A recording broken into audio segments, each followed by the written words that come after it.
Mes chers amis internautes, frères et sœurs, ce matin nous avons étudié dans l'évangile selon Luc au chapitre 23, versets 32 à 43, le cas de deux hommes qui sont tous les deux malfaiteurs. Ils ont commis les mêmes crimes, ils ont été condamnés à mort et se sont retrouvés sur la croix aux côtés de Jésus. L'un d'eux a continué dans sa mauvaise voie et dans son orgueil en se moquant de Jésus, en l'insultant, comme les soldats et la foule présente le faisaient en disant « N'es-tu pas le Christ? Sauve-toi toi-même et sauve-nous » Jésus a gardé le silence contre les derniers agissements de cet homme malfaiteur. L'apôtre Pierre, qui était aussi le témoin oculaire de ces événements, nous dit que injurié, Jésus ne rendait point d'injures. Maltraité, Jésus ne faisait point de menaces, mais s'en remettait à celui qui juge justement, c'est-à-dire à Dieu. D'après 1 Pierre, chapitre 2, verset 23. Chers amis internautes, frères et sœurs en présentiel, aucun serviteur n'est plus grand que son maître. Les ennemis de la croix se moqueront aussi de nous, comme ils se sont moqués de Jésus. Les ennemis de la croix nous injurieront et nous maltraiteront, comme ils ont injurié et maltraité Jésus. Mais Jésus nous a montré l'exemple, la solution. Nous remettre entre les mains de Dieu qui juge justement. Jésus a dit, en Matthieu chapitre 5, verset 6, « Heureux ceux qui ont faim et soif de la justice, car ils seront rassasiés. » Nous serons rassasiés un jour de la justice de Dieu. Mes chers amis internautes, frères et sœurs, Dieu suscitera un homme ou une femme sur la terre pour nous défendre, pour nous rendre justice, pour nous ouvrir un chemin nouveau, comme il a suscité un autre malfaiteur sur la croix qui va reprendre son méchant collègue malfaiteur en lui disant « Ne crains-tu pas Dieu, toi qui subis la même condamnation que Jésus? Pour nous c'est justice, car nous recevons ce qu'ont mérité nos crimes. Mais celui-ci n'a rien fait de mal. » D'après Luc chapitre 23, versets 40 à 41.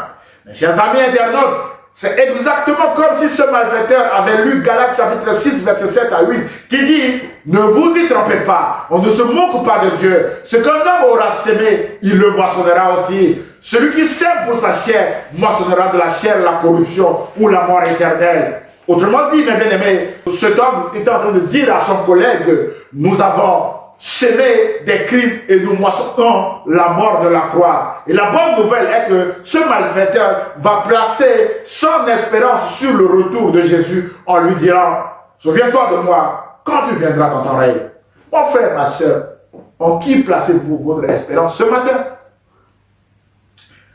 Mes chers amis internautes, frères et sœurs, cet homme a commencé à craindre Dieu sur la croix sans savoir que la crainte de l'Éternel mène à la vie.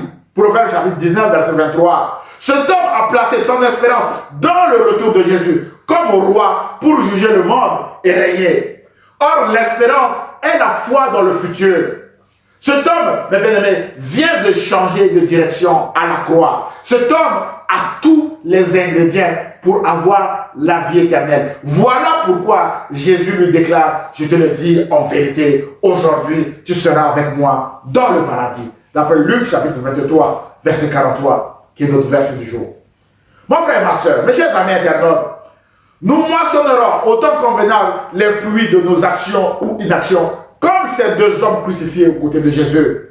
Si nous semons la moquerie, l'orgueil, les insultes, l'impatience, l'idolâtrie et les choses semblables, nous ne serons pas étonnés de moissonner la mort éternelle. En revanche, si nous changeons de direction, comme ce malfaiteur, en sémant la crainte de Dieu, la vérité autour de nous, l'humilité, la patience, l'amour de Dieu, l'amitié avec Jésus et les choses semblables, nous moissonnerons au temps convenable la vie éternelle en Jésus-Christ. Que le Saint-Esprit nous aide à faire le bon choix, mes chers amis internautes et frères et sœurs, en présentiel. Enfin, pour terminer, l'Ecclésiaste a dit « Crains Dieu et observe ses commandements. » C'est là ce que doit faire tout homme. Et c'est aussi là ce que doit faire toute femme. Craignons l'Éternel, mes chers amis éternels. Merci pour votre attention.